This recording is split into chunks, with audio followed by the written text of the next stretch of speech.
again. We're so glad to see each one here. Thankful to God for strength and opportunity to be together today. And we would ask you if you'd bow with me at this time. We'll go to God in prayer, then we'll begin our study.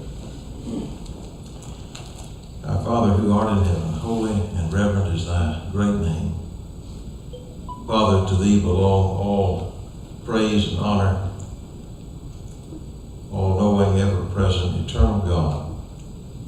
We bow before thee today as witnesses and examples of thy grace. We are blessed to be thy children, not because we're worthy or in any way merited, but because of your love for us. We love you because you first loved us. And we do marvel at your care for us, all you have provided, the great price that was paid to make it possible that we might be forgiven. Father, we are ashamed of our sin. We are ashamed of our weakness. We do pray that you would help us as we work to rid ourselves of these things. We pray your blessing be upon us as we seek more of thy will, that we might learn, Father, how to be more like thee. We do ask that you would please bless each one gathered here and help us in our study today to be made stronger by thy word. Help us to handle aright the word of truth. And may we have open minds that we might take the message and apply it to ourselves and to truly desire to be made better by the power of thy word. We're also mindful, Father, of those that are not able to be with us. We are mindful, Father, of those who have been shut in for some time. We're mindful, Father, of those of our number who are ailing, those yet awaiting tests. We do pray, Father, your blessing upon all these. And we pray, Father, that those who are sick might receive strength, and we pray for good news for those tests that are to come. We do pray that you would help us to be mindful of one another. We do ask, Father, that you would please be patient with us. Help us, Lord, to be faithful to you. We ask these blessings and we pray in Christ's holy name. Amen. Amen. Amen. All right, great to see you. We are studying in Ecclesiastes, and I do appreciate those fellows who were so kind to step in and to do a good job of teaching in my absence this past week. But in our continuing study of Ecclesiastes, this is the wise man who calls us to come and sit at his feet and learn what life is really about. Where's the profit in life? Well, if all we see is life under the sun, what we find is vanity. And in that section beginning in chapter 4, it's just another reminder of that fact. We live in a world of gross injustice. And here's the man, he's the king. And yet, what he has to say is that I couldn't stop the injustice. There's nothing new about injustice. It's always been there. I've got a little newsflash for us. It always will be there. It doesn't mean that we shouldn't object to it. It doesn't mean that we should be happy about it. But we all understand that that's the nature of this life.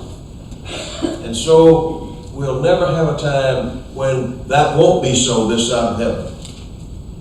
And it's a world full of disappointments. You can work hard and achieve, and what do you get for your trouble? Envy. Life is not fair. And there's a great deal of pointless effort in this world. Here's a fellow, he just works until, as we say, he's worked his fingers to the bone, then you look around and wonder why. He doesn't have anybody to share it with or even leave it to. His whole life has been about working for the sake of working. And what's it all been about? Such is the ungodly man, whose only vantage point is life under the sun. Another pointless picture is that of the worship of youth. In the latter part of chapter 4, it is something, isn't it? Here's a fella, he rises from the lowest point and he rises to the highest point. He becomes king, and people are shouting his name. But you know, in a few years, what's going to happen? You know, the old king that he replaced, he's going to be the old king. And somebody else will be coming along, and they'll be shouting his name. And where will he be? Forgotten? Or in the way? Who was it that said, people love to worship the rising sun? That's the way it is. And we see that in our culture. Where, older people get pushed to the side, and there's this fascination with youth. And you can ride that wave, but the problem is one of these days you're going to be on the other side of the ledger, and you're going to realize that's not so much fun to be ignored or pushed aside because of that. But it's the nature of this world, just the emptiness of this world. In chapter 5, another example, I think, of the vanity of life is found in a certain type of religion. For reading along, we might say, well, if you just put religion in this picture, now we'll have now we'll get to the answer. Well, it depends on what kind of religion. There is a religion that Solomon talks about. He calls the sacrifice of a fool. Keep thy foot when thou goest to the house of God, and be more ready to hear than to give the sacrifice of fools, for they consider not that they do evil. And be not rash with thy mouth, and let not thine heart be hasty to utter anything before God. For God is in heaven, and thou art upon the earth, therefore let thy words be few. For a dream comes through the multitude of business, and a fool's voice is known by the multitude of words. When thou vowest a vow unto God, defer not to pay it, for he hath no pleasure in fools. Pay that which thou hast vowed. Better it is that thou shouldest not vow, than that thou shouldest vow and not pay. Suffer not thy mouth to cause thy flesh to sin, neither say thou before the angel, it was an error. Wherefore should God be angry at thy voice and destroy the work of thy hands? For in the multitude of dreams and many words there is also divers vanities, but fear thou God. Let's pause there. Let me ask the fellows here, if you were to define from Solomon the sacrifice of a fool, what do you think he's talking about here? What does he explain as the sacrifice of a fool?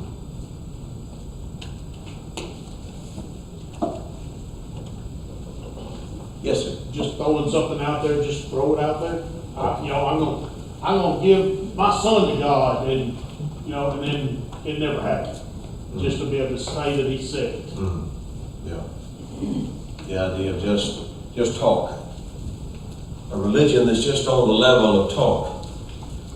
We say it's the religion that's so common in our society is a mile wide and an inch deep. Nothing really to it, no substance to it.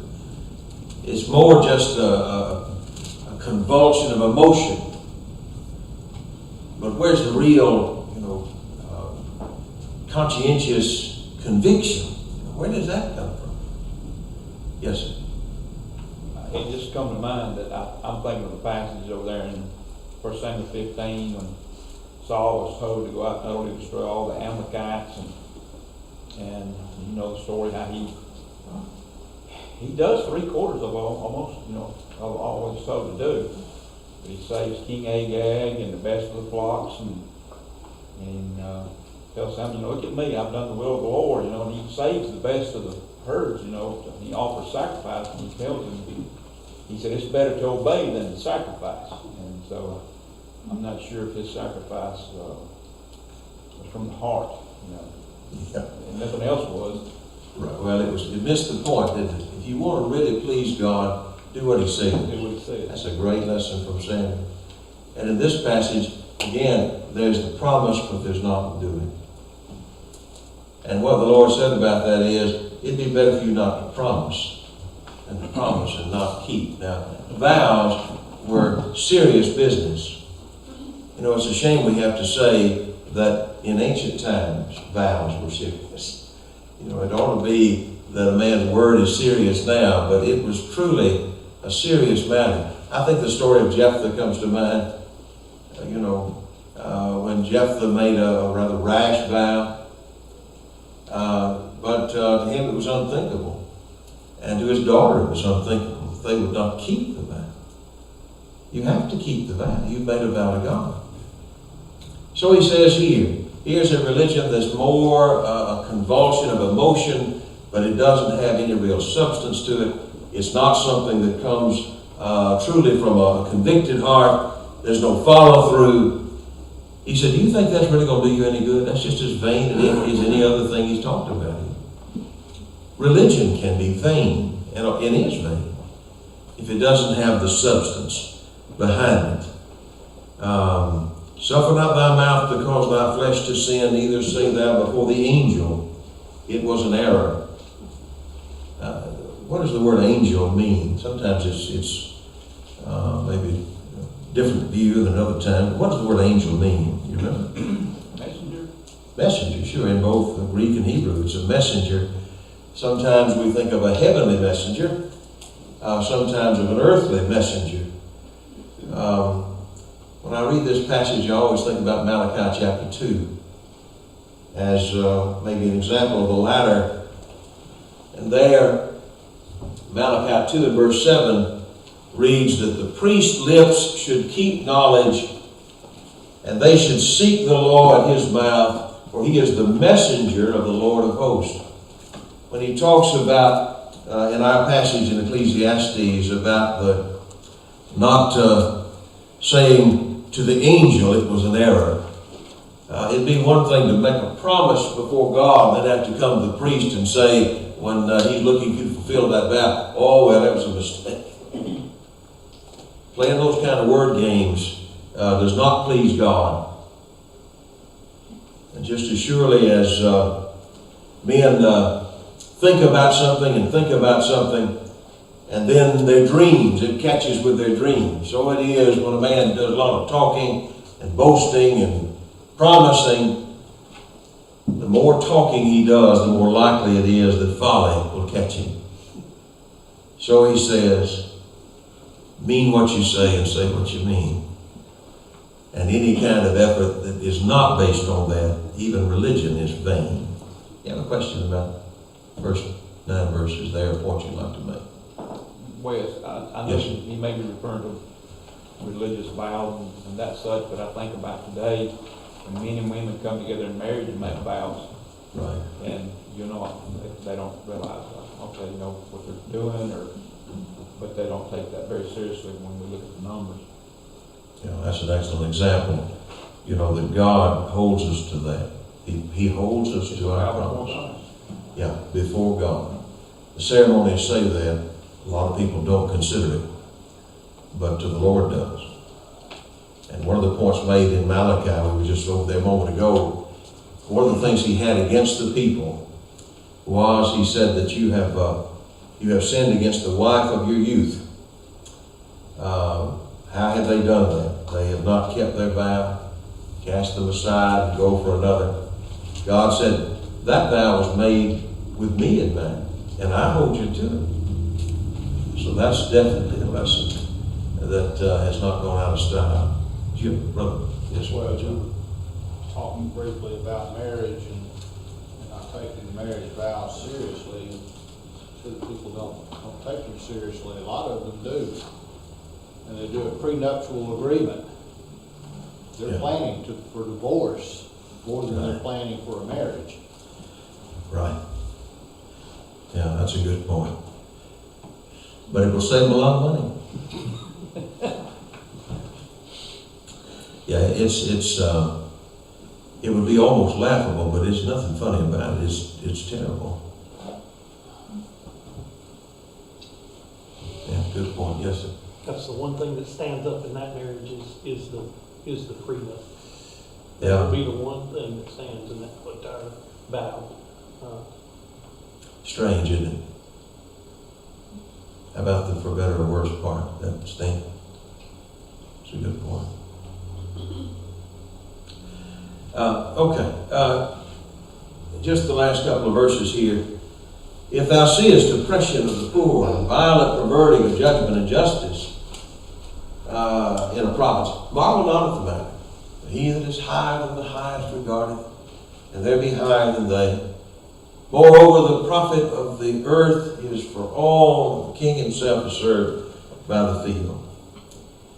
I think there's a little note here, maybe a little ray of hope, as he's talking about all these vain things in a vain world. He says, but one thing we have, now these verses have been variously interpreted, so I'm going to share with you what I think they're saying, but there may be other views about this particular passage. And I think what he's saying here is that, when you do see, like we began over the 4th chapter, when you see oppression that seems to have no remedy, he said, we do need to keep in mind that there is something higher than the highest. There's someone there. There's something above the sun. And he doesn't forget. And that even the king is dependent on his blessing. Even the king, everybody's got to eat. Everybody owes the farmer. The highest, the most important fellow on the earth is dependent upon the gifts that God provides through this world. So just a little reminder that there are things that are bigger than what you see. And the biggest that you see has his own need and depends upon what is higher. But back to the point, which is the vanity of this life. We see in verse 10 a reminder that all of this materialism, and what I mean by that is, in this context, is the worship of things and the elevation of things as the highest goal. People whose life is about stuff and whose self-worth is wrapped up in, how expensive or, how big or how much. He said this is a dead end and it's vanity. He could speak from experience. I might say, riches don't make you happy. And somebody might say, how in the world do you know? That's a good question. Although I've been blessed with more than I deserve. I got more than I deserve. But I haven't been where those guys have been. But Solomon has. And so he can speak from experience about these matters. And I think that even if we're not in their income bracket, the high and mighty, we can all, wherever we are, relate to these principles. Because they don't all demand that we have a lot. It really is an attitude about stuff. We recognize it. Chapter 5 and verse 10. He that loves silver shall not be satisfied with silver. He that loves abundance with increase, I should say, this also is vanity. And what's that passage saying? What's he saying, fellas? You're never satisfied. You're never satisfied if what? If that's all you're looking for. If that's what you're about, if this means everything to you, you'll never have enough. You never will. Because there'll always be the desire for more. And I'm reminded of the fact that it's not about how much you have. It's about your attitude toward it. I think there's some fine people and generous people and folks that have got their head on straight, and they may have a lot of stuff. Now, I think that the scriptures would teach us and experience would teach us, probably not many, but there are certainly people. They're good people, they've worked hard, they've earned what they've got, they've done well, they're generous with what they have, they have a perspective about this, God bless them. But if I'm one of these guys, whether I've got a lot or a little, but I want it, because that I won't be satisfied till I have, you never will be satisfied. Because they'll keep moving the stakes on you. When you get, if I have to make 6 figures or I'm just nobody, when you make 6, you'll want to make 7 figures. And if you make 7 figures, you'll find somebody else over here who's got more. This is a dated illustration, I know, but an old preacher used to use this illustration years ago about a fellow who became envious of his neighbor. He seemed to have so many toys and trinkets and things. He had a phone in his car. He said, man, I got to have a phone in my car. That's how old this is. Well, that's quite a thing way back yonder. And so, he finally got that promotion. He was able to buy this car, and he got this car for him. And he called him up. He said, listen, this is old Joe, and I'm calling on my car phone. And the other guy was in his car as well, but he said, well, now, hang on, I got to call on the other line. He had 2 phones in his car. Well, suddenly he had a new goal. Chasing after things. Yes, sir. I was just going to say, the more you chase after, the more you attain, the more responsibility you have, the more stress you're going to have, the more worry you're going to have. No question. All that stuff, you got to weigh that in. Is it worth it? Sooner or later,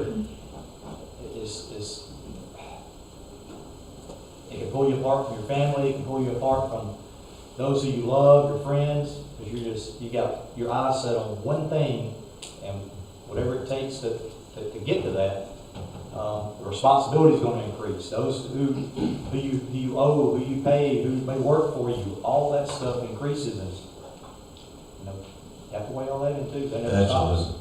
What does it cost? What do you get? What does it cost? Yes, sir. I think about over Matthew 19, the rich young ruler, and what it cost him. Yeah. When the Son of God said, follow me, he couldn't pull the trigger because he was so tied to what he had. And the Lord knew that was his problem. That's why he said, if you don't get rid of this, you have no chance. He wasn't saying that to be mean to him. He said that because this is your problem. And this will be your freedom. He said, I can't do it. It gets, that's a warning all the way through this book. You need to be very careful about these things. We are truly blessed. We need to be careful about them. Yeah. Get the hooks in. Verse 11, when goods increase, they are increased to eat them. And what good is there to the owners thereof, saving the beholding of them with their eye? Just this past week, a guy asked me a question. He said, have you seen that television show, I forget now, one of the sports channels? It was called Broke. And it was about athletes, professional athletes who, make this fabulous amounts of money. I mean, not many people, but there's an elite number of people whose skills are such that they just have fabulous wealth. And then a few years later, they don't have anything. And apparently, I've not seen it, but apparently the point of this series was, how can you spend that much money? And this guy told me an illustration from the story. He said, they were showing how that here's this athlete and this huge entourage that's latched on to him, maybe that's a good word. And he said how he'd be taking them out to dinner to the most expensive restaurants in the big city. He might spend $30,000 a night for all these folks to eat this fancy dinner. What? I said, when you're spending $30,000 a night on dinner, you can run through a lot of money. And I think of things like that. I'm sure the king had a lot of these paid lackeys and all these people. And so Solomon could say with some authority, he said, the more you got, the more that goes out. And you realize the more income, the more outgo. And even if you're not rich, you understand that to be true. You get a little raise, house a little bit bigger, payments a little bit more, and you start to think, well, I'm just handing out, I'm handing more money, handing out more money. I said, how am I coming out ahead in this deal? Such is the nature of things. To Justin's point a while ago, verse 12, the sleep of the laboring man is sweet, whether he eat little or much, but the abundance of the rich will not suffer him to sleep.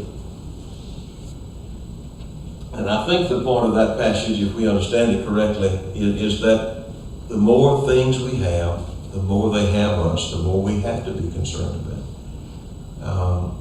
If somebody dumped a ton of money on you to borrow, as we've said before, it would certainly fix some problems. If I'm struggling to pay the rent, well, that's covered. If I'm struggling to pay the light bill, we got that covered. There's certainly a thing we can see that would be helpful. Solomon will say, money is a defense. But do we not understand that there are also so many other problems created by that? And how am I going to use this money? God is watching after me, for that matter. We would have that concern. And all these people that come after you now trying to cheat you, and all the responsibilities that it would bring, and all the new headaches it would bring. We don't sometimes understand that. Folks who have a lot realize the burden of that bears, as well as the blessings that it bears. Yes, sir. No, you want him to go first, huh? Go ahead. Go ahead, Joel, and then brother.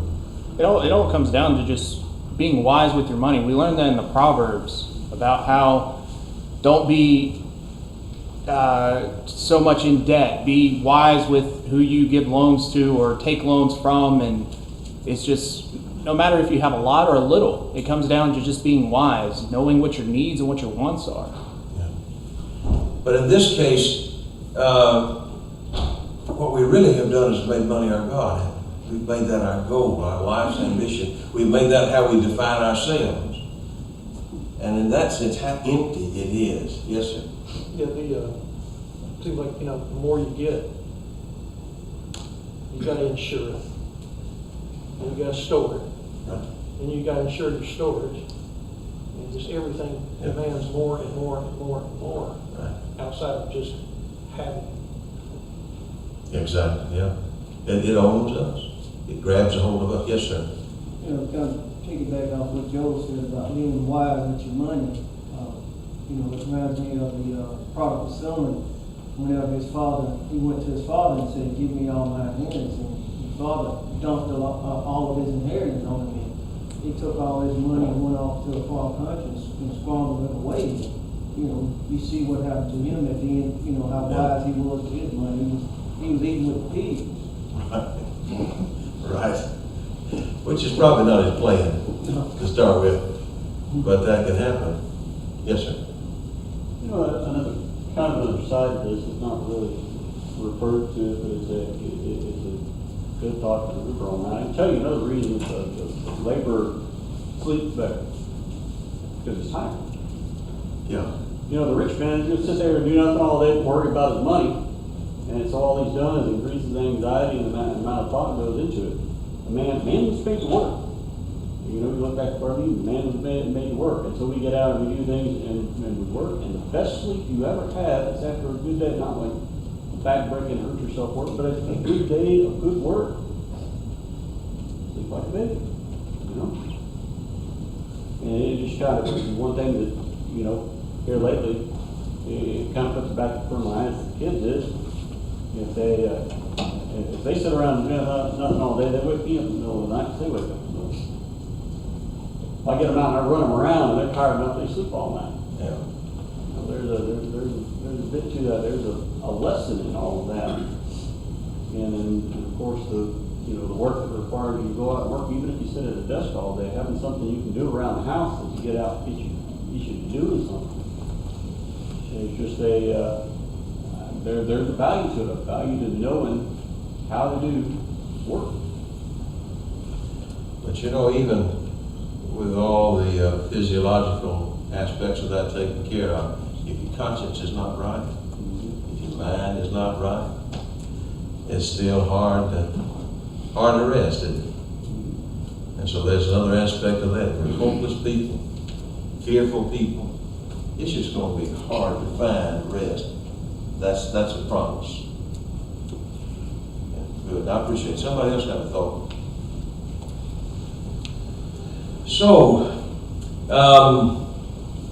verse 13 and 14. There is a sore evil which I have seen under the sun, namely the riches kept for the owners thereof to their hurt.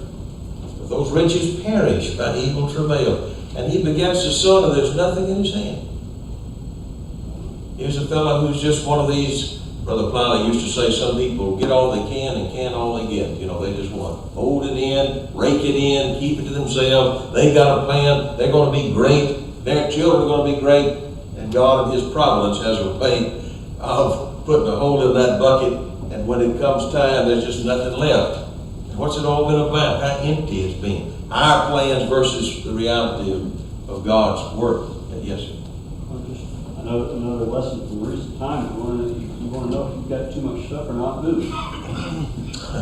When it comes down to it, when you look at the stuff in your house and you say, you know what, I'd rather get rid of this than move it, you realize you got too much stuff. Right. That's a fair point. We all have a lot of stuff. Here's a fellow who has selfish ambitions. But the end, he realizes how little control he has over what he thought he was running. The result in verse 15 is the experience that we all face eventually. As he came forth of his mother's womb naked, shall he return to go as he came, and shall take nothing of his labor which he may carry away in his hand. We brought nothing into this world, Paul reminds us, and we take nothing out. We've given the illustration before. Here's a fellow, he may be a famous athlete. Everybody in the country knows his name. He has more stuff than you can imagine, big houses and flying here and flying there. And then he, on one of those planes, crashes. And now, if that's what your treasure was, it's not yours anymore. Somebody else has got that. Now, where do you stand? Well, if you don't have God, you're the poorest fellow that ever was. And that's what we realize here. All our life has been spent in stuff and more stuff and accumulating and acquiring and growing. And we are figuring out how many folks we can look down on and what's next. And then we die and it's all gone. Ends up at thrift store. Yes. Ends up somewhere somebody else. And you've all heard that before. You know, the two fellows at the funeral, and they were looking at, the procession, and he said, I wonder how much that fellow left. And the other guy said, he left it all. It's true about everybody. So, he says, it's a sore evil. As he came, so shall he go. Verse 16 reads, and what profit hath he that hath labored for the wind? Labored for the wind. What do you make of that expression? Yes. The wind, you can't catch the storm. And so if you look back to the last verses, we talk about people that they're focused on things, riches, things, abundance, all this other stuff, things that don't last. And it's just like the wind. You can't do anything with it. You can't make it stay. It goes when it's going to go.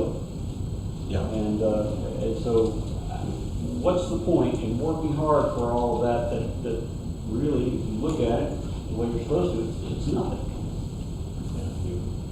And yes, go ahead. Well, I didn't answer that if you like, because I wanted to go back and ask a question. All right, let me, Donald. Yes. What's amazing is when they go in those pyramids and with the Egyptian kings and they find all those treasures and they say that this was in here because this is what they were going to use in the afterlife, and all of it's still there. Right. It's very valuable now because it's so old, but it's just amazing even going back in time how people thought, hey, I'll put me some stuff, or people thought for them, I guess I'll put some stuff, for them to use, and it's still there. Actually, people are using it now in the museum to generate revenue for the museum. Which they won't hold either when they die. Yes, sir. Reminds me of 1 Corinthians 9 in 25. Every athlete exercises self-control in all things, and they do to receive a perishable wealth, but we an imperishable. Yeah. And not as one who boxes, one beating the air. So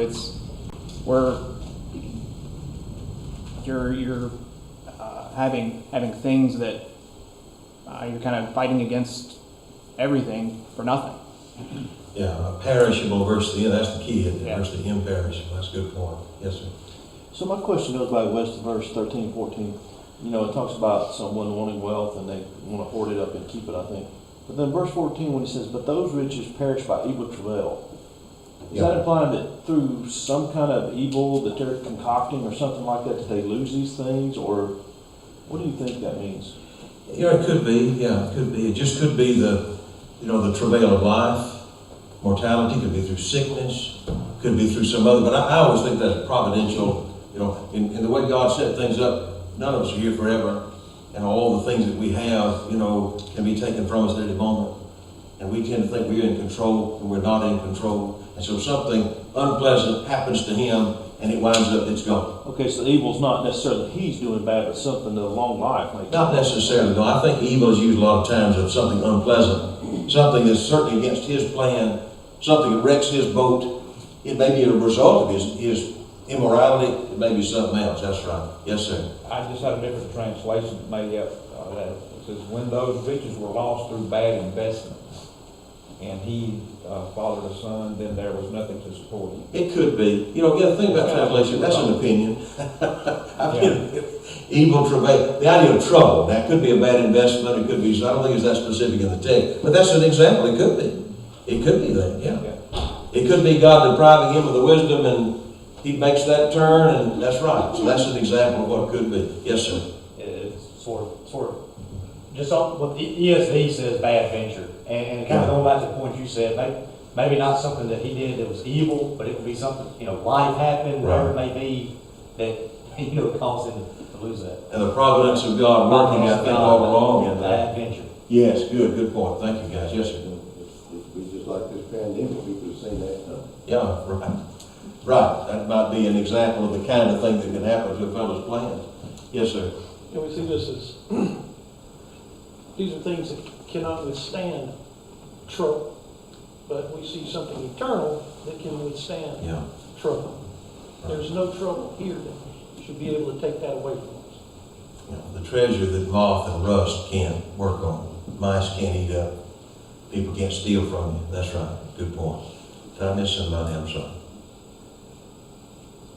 Appreciate very much your input there.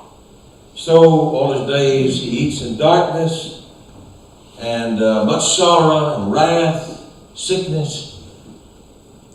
Now, is that what we want? Does that sound appealing to anybody? How young folks here? This is the kind of life you want to live?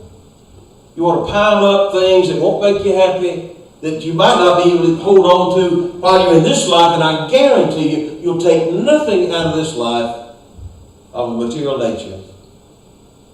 And you'll spend your time in darkness and sorrow.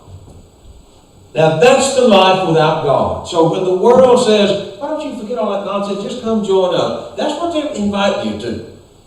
That's the point of Ecclesiastes. This is the alternative. And none of us would say, that's what I want to sign up for. And yet I find young folks who sit on our pews, and I'm not talking about just here, but I mean across the, and they've been brought up by good parents who serve God, love God, and that's all they've ever been involved with. That's all they've ever known. And there's something in them that wonders, am I missing life here? Is there something beyond, do I need to think outside the box? And, well, like the old guy said, remember what's in the box. Don't forget that. And secondly, you're absolutely missing a lot by just serving God in your youth. Ecclesiastes 12. You're missing a lot. You're missing hopelessness and venereal disease and the kind of sorrow, of vanity, of wasted life and time and all of the things. You're missing a lot, but nothing that you won't be glad to miss when it's all said and done. Brother Purdy, did you have something? I was just thinking, that, the people that want to have more and more, and a lot of young people, I remember the signs, people buying boats and vehicles for sports and that kind of thing, and the guy had a sign on the car, he who dies with the most toys wins. Right. Yeah. That's the way people think. And they don't have the perception to realize how empty that is. Yes? I was just thinking, I've read some things, probably like you, about how great Solomon's kingdom was and how beautiful the buildings were. And now they're over buried in the sand. People are digging around over looking for them. Yeah. Nothing lasts. It doesn't take, 3,000 years to lose it either. Every time we drive by the junkyard down here, don't you realize that? No, I'm sure you do think about that. My wife points that out a lot, Every one of those cars that are piled up now as different pieces of rust in a rust pyramid were at one time on a showroom floor with a new paint job, and somebody went in there and signed their name and said, man, this is the greatest day of my life. And that's true about everything. Go down here to some of these neighborhoods that have seen better days, and you look at some of these old early 20th century houses with the big turrets and the porches, And you think, one day that was a new house and somebody walked in the front door for the first time with their family and they thought, we're in the Taj Mahal and this is the greatest thing. And now the bats and the gophers live there. And one of these days, they'll figure out the dirt underneath it is worth more than the wreck of a house, and they'll just push it down. Things are tools, but they're not life. So he says in verse 18, to close out the chapter, behold that which I have seen, it is good and comely for one to eat and to drink and to enjoy the good of all his labor, which he takes under the sun all the days of his life. Is this guy schizophrenic? What is wrong with this guy? He just told us about how empty that is. But we keep reading. Which God gives him, for it is his portion. Our portion from God. Every man to whom God also has given riches and wealth and given him power to eat thereof and to take his portion and to rejoice in his labor. This is the gift of God. What's the difference here in what we've been reading about in that? Yes, sir. I think he's kind of acknowledging the source of what it is and its purpose here. Yeah. And what it's keeping it in perspective. Yeah. And what is that perspective in a nutshell? No matter what we have, we've been given it by God. Been given it by God. It's a gift. And it's given for us to enjoy, but it's not our life. It's not all we are. It's not who we are. It's not the end of the story. And that's why this fellow has a different view about life. And so he may live in a hut, or he may live in a mansion, but whatever he's given, he can enjoy that. Without getting so wrapped up in it that it worries him to death and that it becomes his self-identity. It's not like that. It's not like that. So that's what he's saying to us. If you give God his place, then everything else falls into place. And if you don't, then we just are living the life of vanity and vanities, and we are but animals waiting our turn to die. So he says, it's the gift of God. Then in verse 20, this is the International Standard Version, which reads, he will not brood much over the days of his life, since God will keep him occupied with the joys of his heart. He has an advantage that the world doesn't have. And that is that perspective allows him to enjoy even this life. Whereas really all the world knows about is distraction. They talk about joy and living the good life. How quickly that passes. And suddenly all of the terrors of the unknown and of the vanity of life come on them. And they don't die the death that those who know God die. They don't live the life that they live. Okay. Question you have about chapter 5? Yes, sir. Just another point, if you think about it, it talks about, those that have riches, and I know, kind of another point, and it's something I've thought about a bit, is if I'm thankful for something, if God's given me something, I'm thankful for it, a good way to show that thankfulness is be not wasted. You think about the rich man that points to hoard wealth, just to get more of it and put it in, it's just a waste of it, just for it to sit there, just to be had. If I've got extra, if I can give back, if I can help somebody out, if I can, because it shows, where my priorities as far as this stuff goes. God gave it to me, and if it's not something I've got to have, somebody else needs it. Maybe God needs for me to give it to them. Right. That would be good. And, just keep that kind of thing in perspective, and just be thankful. That I've got a place over my head. I go out, sit on the porch and quiet and contemplate God. I can do these things and still, have more than what I need. Well, what do I do with more than what I need? What about the ones that need help? Those that that suffer those injustices. Think about that. Do I use what I have to help them? When the Lord said it's more blessed to give than to receive, it wasn't a riddle, was it? It was reality. But you have to understand the nature of, the spiritual nature of things, the idea of the role of generosity, and how that really is what man was made for, not to be selfish. Yes, sir. Considering life itself being a blessing from God, just being here in this life itself, and everything that He does bless us with, is our goal to be used by God to be a blessing to someone else? Yeah. Or is our goal to be wrapped up in what we have? And the latter does not make you happy. And that's the He's making you. Yes, sir. Yes, Brother Markel. That reminds me, of Nabal and Abigail.